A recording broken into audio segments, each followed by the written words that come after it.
नमस्कार।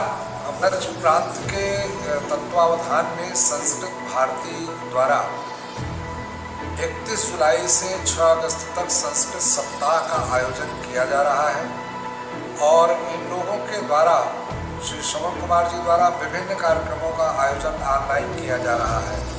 संस्कृत भाषा के प्रचार प्रसार में इनके द्वारा जो योगदान किया जा रहा है, इसके लिए ये बधाई के पात्र हैं।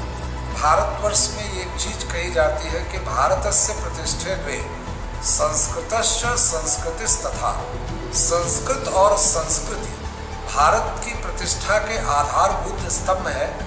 जो हमारी देववाणी रही है, आज से हजारों वर्ष पूर्व ये जन जन की भाषा हुआ करती थी संस्कृत। हमारे जितने प्राचीन ग्रंथ हैं वो संस्कृत भाषा में हैं।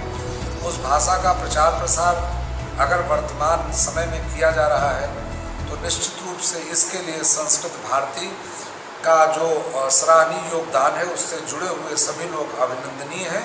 और मेरी शुभकामनाएं हैं कि अधिक से अधिक इस देववाणी का, इस भाषा का प्रचार प्रसार हो, ताकि नई पीढ़ी के लोग अपने प्राचीन ग्रंथों को, जो कि मूल रूप से संस्कृत भाषा में हैं, पढ़ करके उसको, उसके मूल भावनाओं को समझ सकें और अपनी मूल संस्कृति से जुड़ सकें।